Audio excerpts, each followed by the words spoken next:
to the Fantasy Footballers DFS Podcast with your hosts, Kyle Borganoni and Matthew Betz.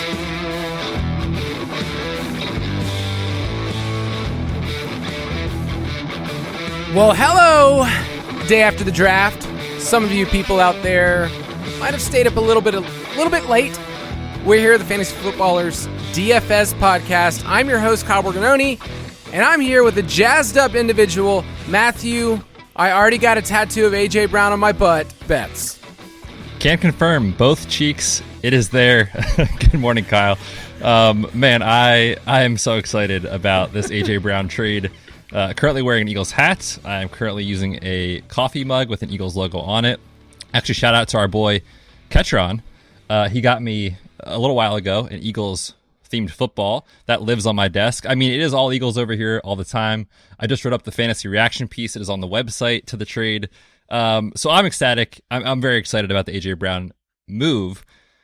But I would be lying if it was bittersweet a little bit based off of how those, 5, 6, 7 picks went from, let's say, pick 10 to pick 18. So, yes, guys, you can already feel it. Betz is essentially on 30 cups of coffee is where he's at right now. We're going to call him Two Cheek Betz because of those tattoos. We need some picks, or it didn't happen.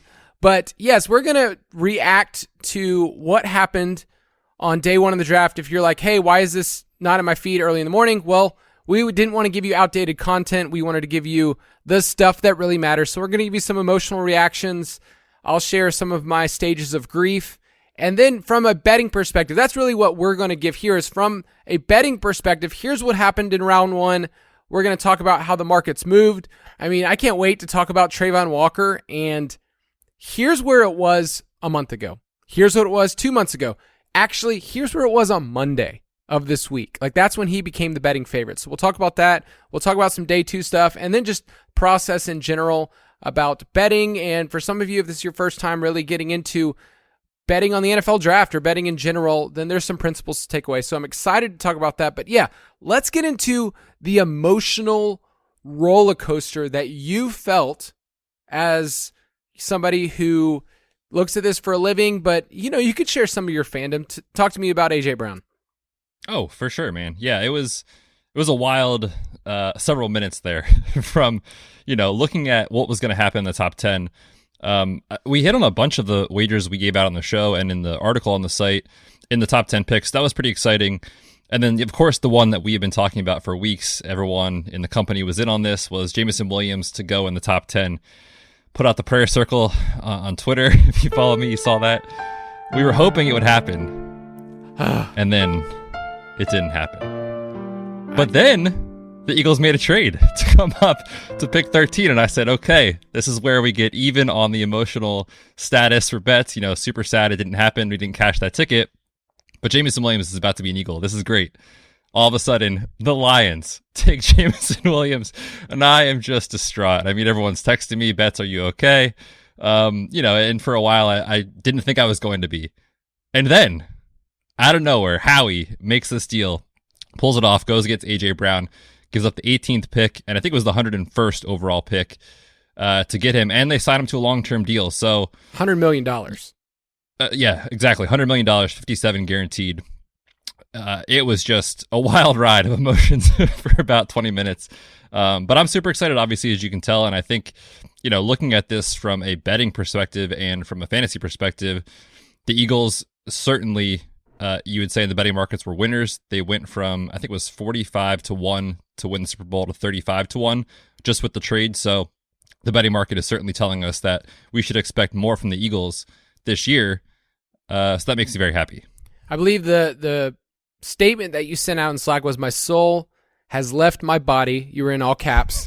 And yeah, I mean, that's an exciting moment. I mean, around here when DeAndre Hopkins got traded, it was hysterical. But for you, Eagles fans in general, it's got to be super exciting. And I believe you guys still have your first round picks for next year. That is correct. Pretty crazy to be able to pull off something like that in terms of just how it works in football and GMs. And so, yes, Betz had a good day. Jordan Davis is a monster. I think fans are going to love him too. He's just really fun. big boy from Georgia. I'll share some of mine. We'll get into Jameson Payne a little bit later.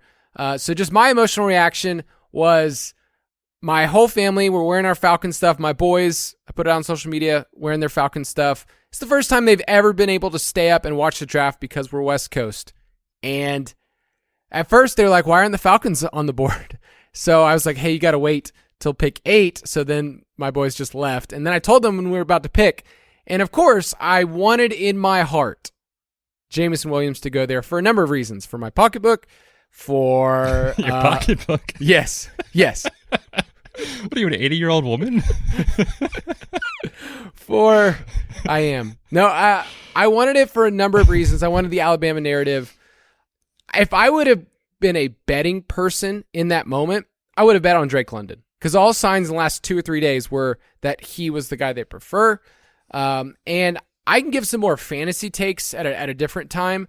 I'm just really curious of how a contested catch guy is going to be used in an offense where that's not even Marcus Mariota's game, and he's not going to be the long-term solution at quarterback. But if you look at Atlanta Falcons football last year, nobody was open. Like that was the problem. It was like there's no separation at all. And so it's a different offense. It's a different time. You're not going to get a Falcons team that's going to throw the ball 40 times. Like you might not even get a team that throws 30 times. They're going to try to win ugly. And that's not my favorite brand of football. But I'm at this stage now. People, maybe you're with this with your team where you've moved from anger and denial. Like maybe you're a Patriots fan. You're like, Cole Strange was not on the board for anyone there, Bill Belichick. But you move from anger and denial to now I'm at bargaining where, hey, the Falcons, they didn't take a quarterback. Great job, guys. This was a great move. So it's more about what we didn't do than actually what we did. But I should be excited about Drake London, right? I like Drake London's game. I'm just confused how they use the two, the people already called it the Twin Towers in Kyle Pitts and Drake London, because Kyle Pitts isn't really a tight end, of course. You know, he lines up in the slot a lot, out wide. Well, like, if Drake London is going to be your big slot wide receiver, which maybe he's not, maybe he'll play on the perimeter, but I just find it interesting to see how those two fit together. Obviously, it could work out. I think Drake London's a exciting guy for fantasy, and, you know, I think I'm with you. I think Williams or maybe one of the other wide receivers would have complemented Pitts better, but in 3 years, if we look back and you're wearing a Drake London jersey, I will not be surprised. It's like, oh, we're going to dominate in the red zone. The problem is you have to get to the red zone. And when Olamide Zaccheaus is your slot wide receiver, that's really all you got to work with. So, well, I want to take away my Falcon stuff. We don't need to talk about them anymore. But the Eagles we'll probably talk about a lot. But quick couple of announcements. After the NFL draft, Betz and I will be giving some win totals, talking about the markets and how to forecast. We'll talk about forecasting the NFL next week. Also, you can put this on your calendars. I know Betz does. At some point, he's going to be a dad in the next month or two. Who knows with twins. So, yeah, we got some good stuff going on. And then in June is when you and I get to give our full attention to best ball, and our best ball primer comes out June 1st. We will be having regular best ball drafts on Discord. So if you're a Join the Foot member, you get into an exclusive elite crew of people along with Papa Josh, our community manager, to do some best ball. And we're going to be flying, doing those all the time. I know it's something you're really excited about, to interact with people on Discord. Oh, yeah, man. It's another way to just get to know us better and us get to know you better and just interact and have fun. Best part of fantasy is drafting. So we're going to do it together all summer. Yeah, hop up in Discord. I feel like in the last couple months, I've used it a little bit more with some of our listeners, and it's been a ton of fun to get to know you guys. So yeah, if you're not in, hop in. I've loved it, and I can't wait to draft with you guys this summer. Yep, you can go to jointhefoot.com if you want to be a part of that and get the Ultimate Draft Kit Plus, where you get all of our best ball rankings. You get the DFS pass included. You get the Dynasty pass. We're giving it out at a stupid rate. I still feel like we need to have a intervention meeting with Andy, Mike, and Jason and tell them, why are you giving this away at this price to these people? They're stealing from you. People are stealing from our company. Pretty much. Pretty much. That's how it goes.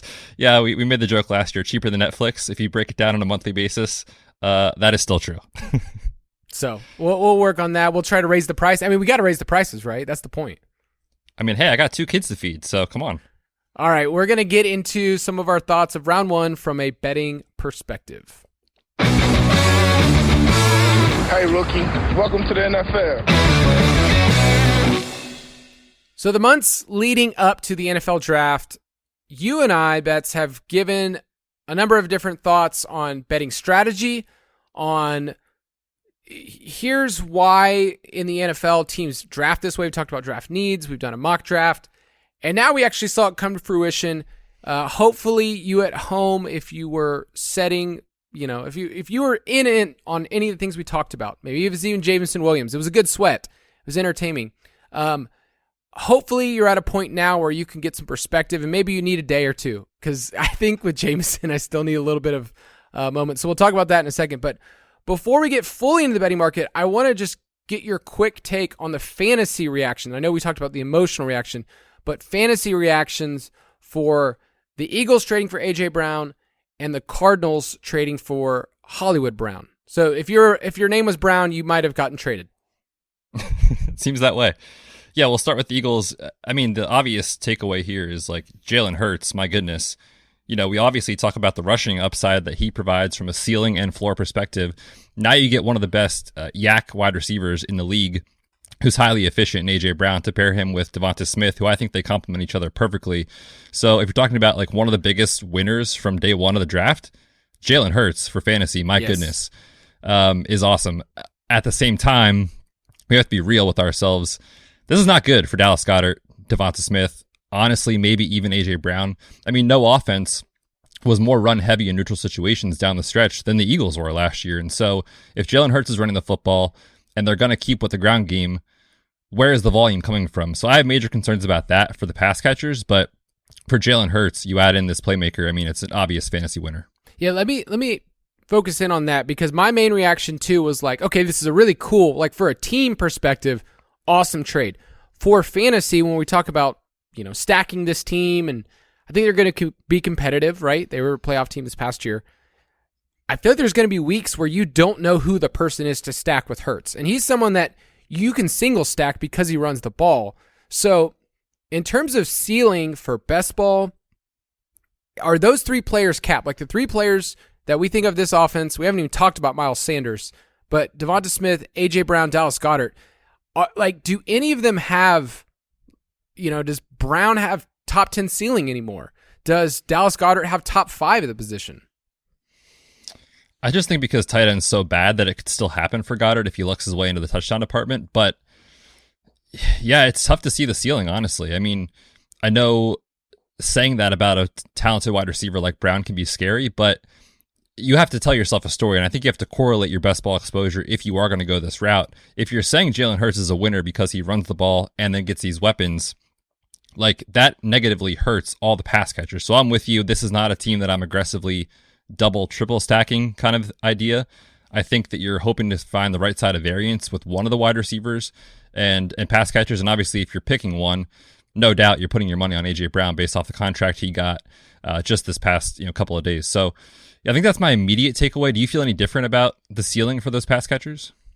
I'm interested in where Devonta Smith goes in terms of being a value. Yeah, I just think with A.J. Brown, like I would say his situation in terms of target share is worse in terms of where it was in Tennessee. Like Tennessee wasn't a high volume team, so you talk about it that way. But if Devonta Smith slips, I mean, he was fine as a rookie. In fact, I would say there's a lot of encouraging signs. He's, I think, still can be an elite player. It's just you're not going to get the volume that you want. Like if this was a team that had Justin Herbert as the quarterback, you would be talking about both of those guys as top 20 type players. And right now, like A.J. Brown, I can't even say that he's a top 12 wide receiver for me. And I'll have to look at the rankings and see is like top 15. But if he's elevated because of this trade, then that's an easy fade for me to move on. I'm more interested, we'll talk about it later, about Miles Sanders because he feels like the guy that's forgotten. He's in a contract year, I get it. But I feel like there's some value there with him, Kenneth Gainwell. But let's talk about Hollywood. Hollywood goes to the desert. He joins me here. I haven't seen him yet, but hopefully we can talk. College teammates with Kyler Murray. He's got 2 years, so he's got a 5th-year option available. So I think from a team-building perspective, I totally get it. Instead of rolling the dice, hoping a wide receiver's there at 23, I like that from Arizona. They're also not having to pay him the way that they're paying AJ Brown, like he's still at a spot where people aren't sure is he a hit in the NFL draft? Like I think he's a good player, but this is a good change of scenery. My question is, why did Steve Keim get another small wide receiver? That's the only thing that he has eyes for.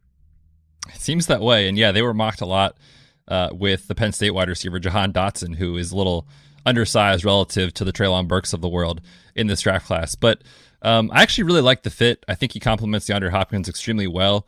And, Kyler was one of the best deep ball passers in the league last year. Obviously, they lose Christian Kirk in free agency to a deal that just completely set the market go crazy with the wide receivers in Jacksonville. But, you lose him, you bring in Hollywood, who obviously has speed and can win downfield.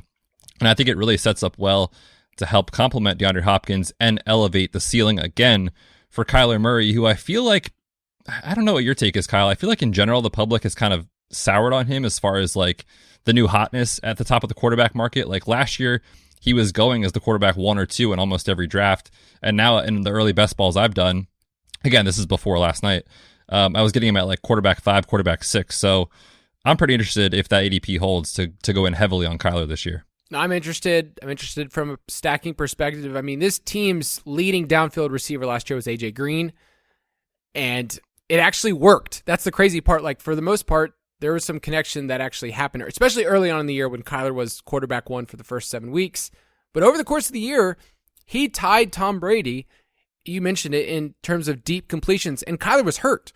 Kyler missed, a lot of time. So I like this. I like it from a reviving Hollywood Brown perspective. If you were out and you thought like, I have him in Dynasty, and I was like, sweet, like this gives me some energy to hope for something. So yeah, I think it's a good connection, and I'm excited to talk about him because last year was like, you could go with Christian Kirk, you could go with AJ Green, but you never felt like there was a ceiling outcome for those players week to week after, week 7 when Hopkins was gone. So I feel like with Hollywood, there's going to be weeks where he goes off for 102, and those are the kind of games that you need. So yes, those are the big trades. There's probably going to be more as we move on throughout the next couple of days for the draft. But let's talk about the draft from a betting perspective. Which franchise, in your opinion, improved their outlook the most from a betting market perspective? Yeah, this is one I want to reference from our show 2 weeks ago. I mentioned I want to see what the Saints do in this draft, and I think it's going to tell us a lot about how we can value them in the futures market. One wager that you and I talked about was at plus 160 for the Saints to make the playoffs. I said, I want this bet, but I'm going to wait until the draft happens and see what they do. They did not take quarterback. They took an offensive lineman, and they traded up for Chris Olave, who I think is a good fit there alongside of Michael Thomas. So I like that. I think that definitely helps their chances of making the playoffs. Still not interested in them for like, NFC winner or Super Bowl or anything like that. So I'm interested in to make the playoffs at yes with plus money. I also like what the Ravens did. Despite the trade of Marquise Brown, I like the value they got, and I like the player they got in Kyle Hamilton, who feels like a value in the draft. So we've been on the Ravens all year. Their moves, I feel like, maybe helped a little. They didn't do a ton to change things, but I like what they did. I like their moves, and I think they got a lot of value with the Marquise Brown trade.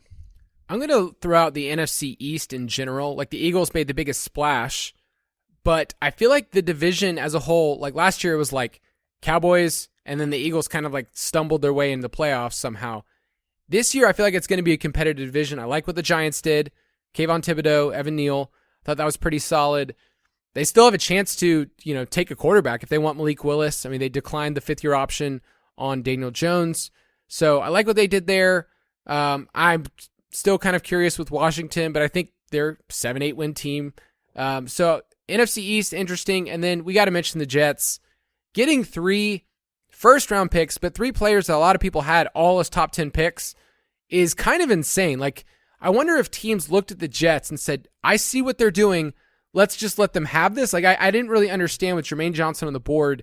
He slipped, and maybe there's some things that teams found out about him, but other than him being older, the production was there, and some people had him as like a top 10 pick. So you got to like what the Jets did. There's not a lot of reasons to ever be encouraged by the Jets, but those picks made sense to me. I think we both said we loved Sauce. We'll talk about him in a second, but we for a long time we said Sauce at 4 to the Jets was a very real possibility. And we also had Garrett Wilson for a while going there at 10. So those are teams we like from a betting perspective. My question about your Eagles, take off your fan hat for a second. Do you feel like they're elevated higher than they should be in the betting market in terms of like Super Bowl? Yeah, they had a pretty sizable jump in odds in terms of them more likely to win than they were 2 days ago. It does seem like a little bit of an overreaction just because, like a lot still has to go right for those things to hit. And Jalen Hurts still has to take a step forward. Like, it's not an automatic A plus B equals C. Just because they got A.J. Brown doesn't mean Jalen Hurts is a Super Bowl winning caliber quarterback. I mean, he's going to have to take another huge step forward this year like he did last year a little bit. So, yeah, it might be a little bit of an overreaction. I think there's some value in them in the NFC East market, personally. I think it was at plus 275 or plus 300. I can't remember exactly, but I'm interested in that. I'm not really in on their long shot odds, though, to be honest with you. Yeah, I'm with you. Let's talk about some of the bigger wins in terms of what we shared on the show, our free article. I'll just say from the get-go, and this isn't just us, I felt like books got destroyed on the quarterback market this year. I mean, obviously, Kenny Pickett was the only one that went at 20th overall. At some point, Malik Willis was number 2 overall. Like, he was the favorite to go number 2 overall to the Lions. And not to toot our own horn, but we said don't even get close to that. There's no chance that he's going number 2 to the Lions. So the bet that we shared on the show was on FanDuel. You get it at BetMGM, was under 3.5 quarterbacks. All right. I mean, it smashed. Like, it completely destroyed. And I found this statistic, 94% of the money bet on this, on over-under on quarterbacks for BetMGM was on the under. So, like, they got destroyed on this because it wasn't even close to 3 or 4. Yeah, and it was an abnormal year. Normally we see at least 2 quarterbacks, oftentimes 3, just because of the value of the position in the NFL and in real football. So it was an anomaly, but I think the takes were correct, or at least they seemed like they were correct, that this class isn't strong. And so the teams definitely didn't bite. They didn't, just spend a first-round pick on a quarterback because they're a quarterback. There's a lot that I think we'll see go in round 2, especially in the first 20 picks tonight. But yeah, it was wild to see that number come out at 3.5, and obviously Kenny Pickett, the only one off the board. Let's talk about Sauce Gardner. I feel like he's been one of the main people for this show that we've talked about. First off, the drip on that chain that he was wearing. Oh, dude, so cool. That was the coolest chain I've ever seen. I mean, I feel like we need to find one of those, like a really janky, black market version that's definitely not worth anything, and give that to one of our listeners. Yes, that costs $20 instead of $20 million. Yes. So Sauce Gardner was somebody that our first initial bet that we felt very strongly about was under 8.5. And that quickly moved to, it closed at 5.5, which is kind of shocking to me. It was there because of the way that Derek Stingley moved. But Sauce Gardner, some people said he was the best player in this draft. The Jets got him at 4. So that was one that you and I felt very strongly about. And I actually put a little screenshot in here for you, Betz, just to show you. I forgot that I bet it. And then I bet it again. And then I totally forgot that I bet it again on FanDuel, Sauce Gardner to go top 5. So I'm feeling pretty good. I bet you are. I remember we talked about that on the show, actually. You were like, I like this bet so much that I want to bet it again. And I said, I can see it twice. I said, be careful for 3, but don't listen to me. I'm glad you did. That must have looked good this morning when you logged in. I totally forgot on FanDuel that I had done it there. And then I'll just say at the very end, Derek Stingley gained so much steam. Betz was all over this a while back. He said, his line was 12.5, and the Vikings were the kind of the favorite spot to get him. In the last 2 weeks, he moved up so much that there was some value. So I actually hedged against my Sauce Gardner takes by taking Derek Stingley at top 5, and I ended up hitting on both, which I did not foresee happening. That's great, man. Yeah, he did. His stock rose. It was crazy. From 12.5, and it was like within hours of him testing at the pro day to show that he was recovered from his foot injury. Immediately, money started coming in on the under, and we saw it get all the way up to top 5 or even 3.5. He was the odds-on favorite to go number 3 by the time the draft kicked off on Thursday night. All right, before we continue talking about the betting market and the draft, let's take a quick break. We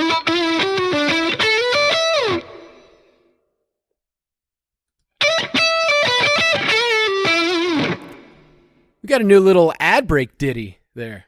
That was fun. I wasn't expecting that. That's all Mike. Mike is the beautiful. is the man behind the guitar. So talking about these bets and the markets, here thought this was interesting. This is an article on ESPN, but the most bet on markets by tickets were number one, people talked about first overall pick. That makes sense. And there was a ton of movement there, which we'll talk about Trayvon Walker. Then people bet on the second, the third pick, because if you knew where one was going, then there was a logic of, well, Hutchinson's going two. And three ended up being very different than the majority of our time. Like, we just always pegged an offensive tackle to go there to Houston. Derek Stingley at the very end moved up. First drafted wide receiver and Kayvon Thibodeau. Those are the most popular things to bet on. And it's interesting because all of those kind of set up the domino effect. I felt like the top 10 made sense to me. Like when I looked at the top 10, the way that it was laid out, the way that teams picked, like I felt like it was pretty much in line with what we thought. Like if Carolina didn't pick a quarterback, we were like, okay, well then it's going to be Ekwonu or it's going to be, Charles Cross. But did you feel that way about the top 10 overall? Yeah, I think it became very clear by, Tuesday, Wednesday this past week that it seemed like there was a likely direction it was going. So clear after the draft, so clear. So obvious. Everyone knew that was going to happen. But I mean, there was a lot of if this, then this will happen scenario. So there was at least 20 combinations that I would have been like, yeah, that makes a lot of sense.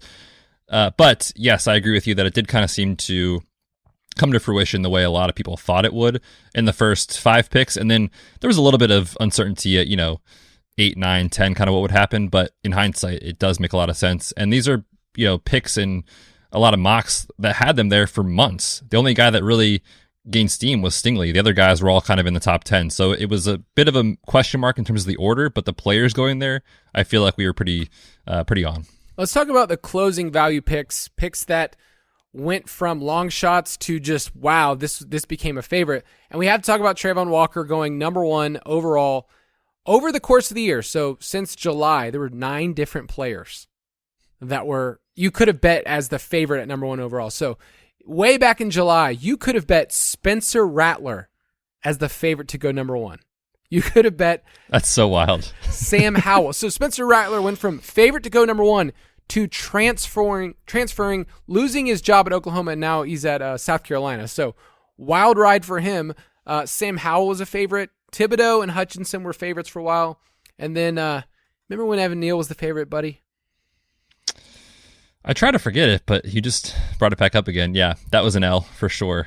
That was a fun ride while it happened. I will say, when it did happen, we were like, oh, we're on the right side of this. He was minus money. And then 2 days later, it was like, we have made a terrible mistake. So I looked at the odds for Trayvon Walker, and in February, so this is 2 months ago, he wasn't even listed. Like you couldn't have bet him on DraftKings or at certain sites as even 10,000 to 1. Like he wasn't on the board.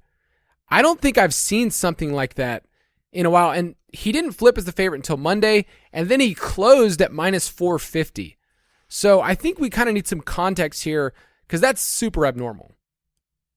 Yeah, I mean, I can't remember a draft in recent memory that you didn't know who the first pick was going to be 2 weeks out. Obviously last year with Trevor Lawrence, people knew that from September of the year before. And then Joe Burrow, that was known from January on the year before that. So it's wild. I mean, I think if you were on some of the Hutchinson stuff when he was plus money, I think that still was a good bet. I mean, I think obviously we didn't expect this to happen. The books had no clue this was going to happen. So right. If you bet one of these guys to go first and you got it at plus 300, plus 450 for Icky to go first, I still think that's a good bet. Obviously didn't hit, but no one was on this. And so you shouldn't feel bad if you didn't get this one right. I think I was fortunate enough that there was a certain point where I wasn't betting Hutchinson to go number one. I didn't know what to do. So I said, well, the only way to do that is to then, we talked about this on the show, is to pair Hutchinson over 1.5 with Walker going 1. And so I saved myself a little bit of Evan Neal shame by kind of backing there. So I don't know if it was the right pick. I don't I personally would have taken Hutchinson or taken a tackle, but it's not up to me. It's not up to me at all. Let's go in a little bit further to probably what you and I felt the most pain about yesterday. Oh no! I need to just let this loose. Jameson. Just Williams. let it run, man. Let it run. Jameson Williams was there for the taking, people. Jets, you could have taken him at 4. Giants, you have a lot of wide receivers. You could have taken him at 5 or 7. Falcons, he was there at 8. And when he got to the Jets at 10, I knew it was over. I knew in my heart the dream was no longer really there. So, Betz, You know what I did when it got to Big Ten? What'd you do? I couldn't watch it. I was like, I'm going to go do some dishes. I'm going to come back and just see if it happened. And it didn't. But yeah, what a wild ride that was, man. That would have been huge to have him go top 10 when we were talking about it at plus 1,500. That would have been fun. I was explaining to my wife about how things unfold in the different scenarios. And I said, well, we've got this ticket for top 5 and it's gained a lot of steam. Here's the thing, people. Closing value does not mean anything to your wife unless it hits. And it did not hit at all. So, yeah, I will say this, just in terms of process, it feels great that the NFL confirmed that he was a wanted player. And top 10 was super close. Like, it was right there. You know, it was Wilson, Olave, Jameson Williams, all back-to-back-to-back. And so it was close, but it did not pad our bank accounts or pocketbooks out there for... I was speaking to the elderly. Of course, because that's a huge demographic. I feel like our audience. I feel like we're mostly hitting people that are 80 and above, just throwing away their retirement on picks like that. All right, let's move on about the longest odds in the sportsbook. So what were some that you would say hit that you were not so much shocked, but like, wow, there's good value on this? Yeah, I think once the Trayvon Walker stuff came out, that it was like, okay, it seems pretty clear he's going to be the first one taken. You could still get the exact order. You had to hit them all 3 of Trayvon Walker, Aiden Hutchinson, and Derek Stingley Jr. at number 3. And we had a listener in our Discord DM me last night in the DFS channel that said like, hey man, we hit, thanks. And I was like, whoa, I didn't even bet this. Like, I should have bet this. But he was like, I listened to what you guys were talking about on the show. I followed you on Twitter and I saw that was gaining steam. So I think he got it at huge odds. So shout out to this listener. This was great. But that kind of exact order was one that no one was talking about, you know, even 2-3 weeks ago. Like, everyone was like, Hutchinson won. And Stingley at that point was still a question mark where he would go. So again, just a great hit for one of the DFS channel members for the Join the Foot community. Is this where I tell you that I might have hit on that bet? Did you really? So at the end, when I felt the conviction about Walker and then I felt the conviction about Hutchin, I just sprinkled like 3 or 4 of those just to hit. So yes, it wasn't a big hit, but it was one. There you go. Nice. Where I basically covered all of my exact orders and a little bit more on Stingley, and then Stingley went top 5. So I think for me, the approach on those exact order is to find ones that have good odds and then just sprinkle a little bit here and there based on whatever your unit is. Is it $10? Is it $20? Is it $50? Is it $100? Whatever. And just kind of hope that one of them hits. And I was fortunate on that. I'll throw out one that I did not feel like I was on, but it closed a ton. That's Quay Walker to be the first linebacker taken. It is a little bit confusing because did you hear Goodell when he announced Trayvon Walker, what position he called him? No. He called him linebacker. And it bothered me. And because he's an edge, he's a defensive end, but when you announce somebody from the podium, this is what this team is telling you they are. So check the tape. But Trayvon Walker, that was announced as linebacker from Georgia.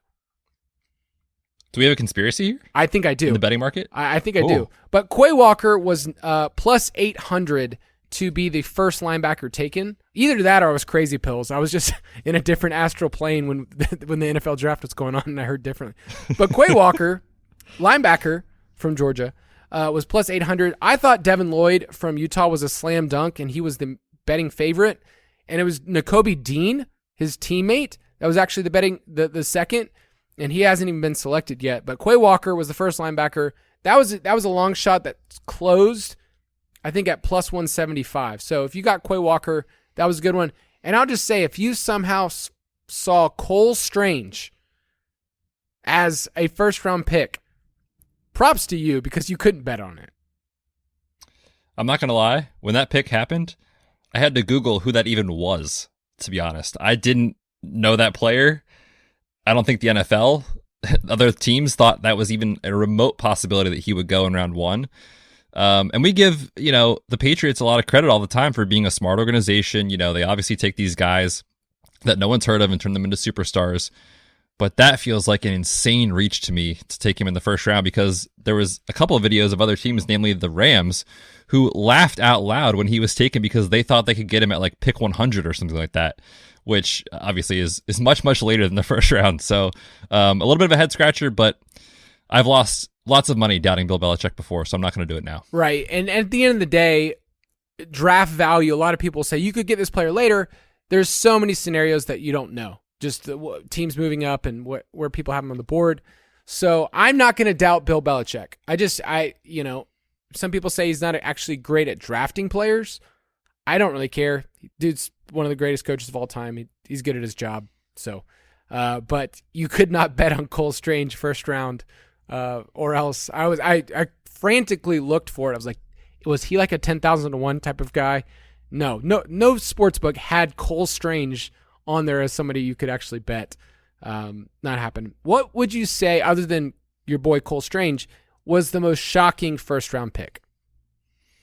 Well, I wrote down 2 here. The first is, again, we already talked about it a little bit with Jameson Williams, but no one was talking about the Lions as a potential landing spot. And obviously they traded up to go get him. But when they were trading up, I think a lot of people were like, oh, this has to be for Malik Willis or one of the quarterbacks or something. So no one saw that coming. So that just was a complete blindside. I actually really like what the Lions did for their offensive unit moving forward. If they drop a rookie in there next year, it is a dream landing spot for one of the quarterbacks next year, unless Jared Goff turns out to be incredible, which I don't think is happening. But go ahead. Do you feel like this is like a cool spot for James? Like, Jameson's a cool player. He's so cool, man. What the Lions is not like. When I saw the pick, I was like, man, this doesn't have like the same like kind of swag if he went to like the Chiefs or the Falcons. I think it'll be a little rough this year for excitement, but I am thrilled about what the Lions are doing, which I never thought I'd actually say out loud. Like, their young core that they have, aside from the quarterback, which is what I'm saying, next year if they drop a rookie in there and let them run on a rookie deal for a couple of years, it's super exciting because you have DeAndre Swift, you have TJ Hawkinson, you obviously have Jameson Williams. Amon-Ra St. Brown was exciting last year. DJ Chark. Penny Sewell. Yeah, he'll be gone next year. He's exciting this year, though, I guess, for a little bit upside for the offense as a whole. But yeah, big time loser for DJ Chark long term. But I'm excited about what they're doing. I think they're building really well under Dan Campbell. So shout out to the Lions. I don't get Jahan Dotson at 16. And maybe it's because I think he's a quality NFL player. I just feel like Washington traded back and they got someone who is same size as Terry McLaurin. Like, I don't really fully understand. Doesn't have the same speed. I think he's got good mitts. I know you have Penn State bias, so I can't even ask you anything here. But at the end of the day, I just didn't understand their goal of moving back from 11 to 16, and I think getting a player that's significantly worse than who they could have gotten at 11. They were, I will say this, they were consistent about saying they were going to trade back. And I wrote an article last week that says it's actually more interesting to me to find a team that's publicly saying something about trading back than a team that's willing to trade up. None of us had the Lions, like you mentioned, as a team to trade up to get a wide receiver. And yet Washington was one of those teams that said, hey, we're willing to trade back. I just don't think I imagine them trading back and getting Jahan Dotson. I think Burks would have been a better fit. Yep, I agree. I mean, I like Jahan Dotson, obviously, as a Penn State fan, but I think we would all mostly agree that entering the draft process, there was a clear 3 or 4 top receivers in the NFL's eyes, and then Jahan Dotson came in late and kind of snuck up boards. So, I mean, of course, in a couple of years, we could look silly, But yeah, I'm with you. I think he went a lot higher than I was expecting. I think we also have to move past our bias of mock drafts and like routinely Jahan Dotson was someone like, oh, he'll be there at 23, for the Cardinals, or he'll be there for the Packers or into the first round. So his prop, I believe, was 27.5. So at the end of the day, this was a little bit earlier than a lot of teams thought. Are there any day 2 prop bets still left on the board? Are you still alive with anything? Yes, I am still currently sweating a Logan Hall under. Exactly. Dude, Logan Hall, you know him, your favorite player in the NFL, or about to be.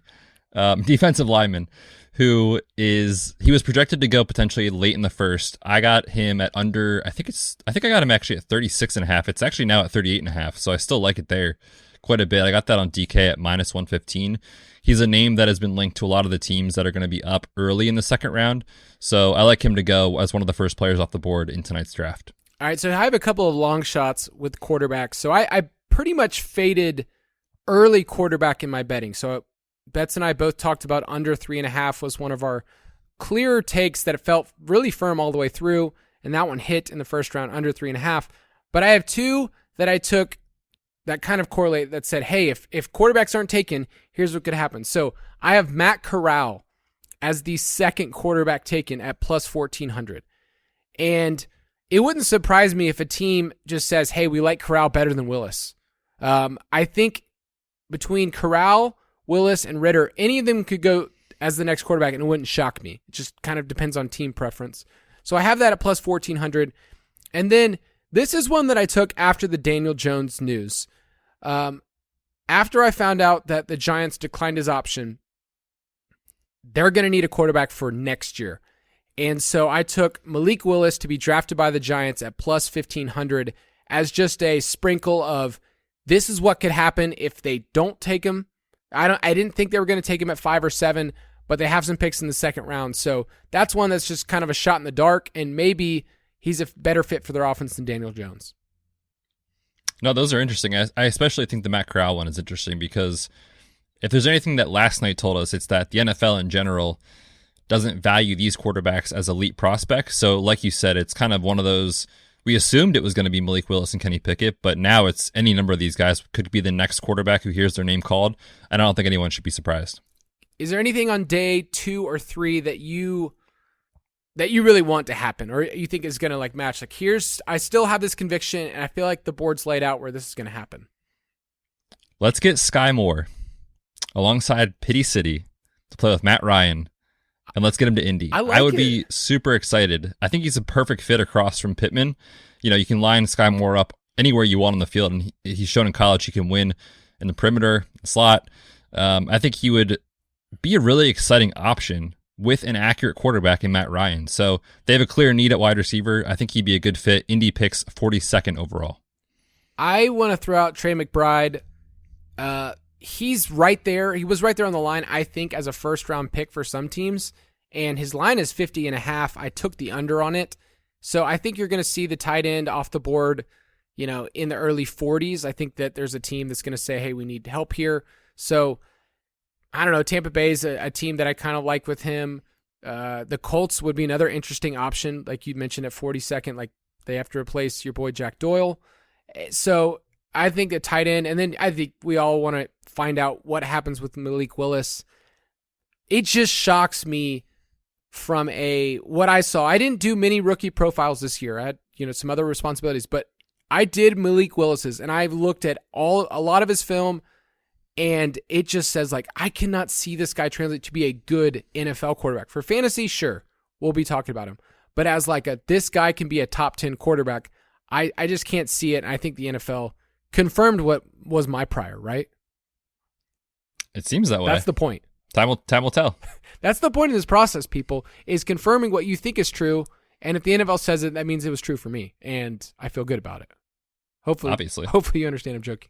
All right, let's wrap up this segment by talking about what part of your process do you feel most proud of in terms of the last 3 months, us talking about NFL draft props, and it finally came to fruition. I think in general, we did a pretty good job of being able to filter out some of the noise. A couple of guys we talked about already in the show, Malik Willis, There was a lot of steam at 2, and we were kind of just thinking like how the quarterbacks are valued and where the lines are picking, and it didn't make sense with how many needs they had. So being able to kind of filter through that was good. Also, the Kayvon Thibodeau stuff, there was a lot of back and forth. It was like early in the process, back in December, he was the favorite to go number 1 overall. And then all of a sudden, the market was like, he might slip out of the top 10.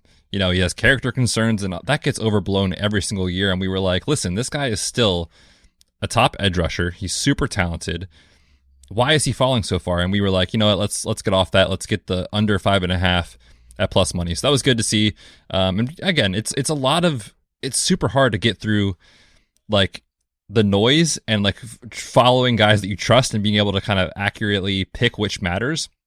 We fell into a couple traps this year, but I think as a whole, we were pretty good at that. I would say I'm proud of our Jameson stuff because I think it had some life. But in terms of the process, I really took a lot of time to kind of sort through a lot of media things. I wrote an article that is called How to Sift Through Headlines and Tweets the Week of the NFL Draft. And I kind of pointed out some stuff. It was a different article than probably I've ever written, but just sifting through when a team says, we like this player, just asking yourself, what incentive does an NFL team have to publicly share this information? Like, why would any team say, we pick at 15, we really like this player, when there are a number of teams before them and teams that can trade up?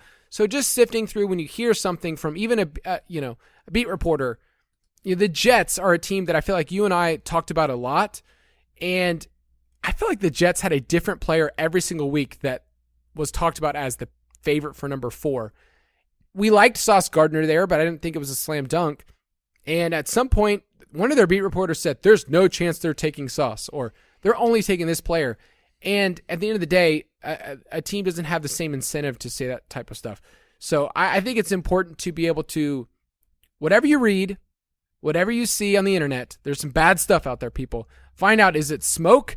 Is it clickbait? Or maybe this team is just insane. And there are some teams out there that are not too smart that do that stuff. But just sift through that, sift through what teams need, sift through, watch for this team to trade up, watch for this team to trade down. There's so much more nuance that I feel like I learned this year.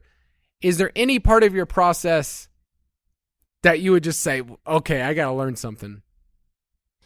Yeah, I think in general, I was kind of looking at the bets that I made overall last night and tracking them, and I was like, man, I took way too many unders on draft positions. Like Devin Lloyd to go under. Obviously, that was a miss. I think I had a couple others, like wide receivers, that I missed on. Like, at some point, players fall in the draft. Not everyone can go under their prop, and I took way too many unders. And I think that is a overall negative EV move, because when that happens, you're automatically getting a couple of losses. And so when you're thinking about trying to be profitable in this process, like, again, not everyone can go top 10, but if you followed any of the media over the last 2 weeks, there was like 20 players who were supposedly top 10 locks in the draft, and clearly that's not possible. So yeah, I took way too many unders. That's definitely a learning lesson. A big miss for me this year. Yeah, you have to shift something in your brain. I felt the same way about the NFL draft, because you and I always talk about like unders win people money because it's based on performance in a game. Like in a game, if this offense doesn't, work this certain way, then take the under because it just didn't work out that way. In the draft, the overs in terms of draft position are actually what happens. So, like for instance, when Evan Neal was the betting favorite, and you and I were like, sweet, we're getting some good value, that should have given us, some indicators of like, okay, when he was at over 1.5, like that was his line, and I only took one of those. Wow, there's a huge chance. It basically means the rest of the board is open if somebody drafts Evan Neal. And I kind of laughed. I was waiting for that to cash after the first pick, and it actually only cashes unless he gets picked. So I was like, why is this not cashing yet? Anyway, overs, I think, in NFL draft is something we need to think about in terms of draft position and finding if these guys have a super high line. Like Ekwonu, I think at one point was at like 2.5 or 3.5. It's like taking the over on him made a lot of sense as well. I'll say there's some first-round fringe guys that I fell in love with because of mock drafts that I just figured a team is going to get Desmond Ridder. A team is just going to say at the end of the first round, he's going to go there. And so I took a bet on Desmond Ridder to go first round, or Christian Watson to go first round. And these players didn't hit. So I think for me, those fringe guys, I think there's a better way to assess those markets. Like I was already building in for quarterback under 3.5. I just didn't think it would be 1. For wide receivers, the line was at 5.5 for a while. And eventually I was like, oh, there's going to be 6 wide receivers. Well, then when you start doing the math, you're like, well, Christian Watson probably is one of those players that's going to be pushed out. And I think it's right. I don't think he's a first round player. I think it'll be interesting where he goes in round 2, but it's just learning that part of your process, how to do this. So we have a year until the NFL draft, and that's okay. But what we have coming up next is a different way to use your brain in the betting markets. We'll talk about win totals. We'll talk about forecasting the NFL. That's what we're going to talk about next week. And what does it mean to project something that doesn't start until September? How do you understand how to do that? And how does that filter in for best ball, for redraft, for dynasty? I'm super stoked to talk about forecasting and how that's going to work. So, yep, I hope you guys have a great weekend. Betz, are you just going to be flying high? Oh my gosh, dude. After last night, nothing can go wrong this weekend. Hope the listeners all have a great weekend. 1 month until the UDK is out on June 1st, so go get it. It's best ball season officially. We'll see you guys next week.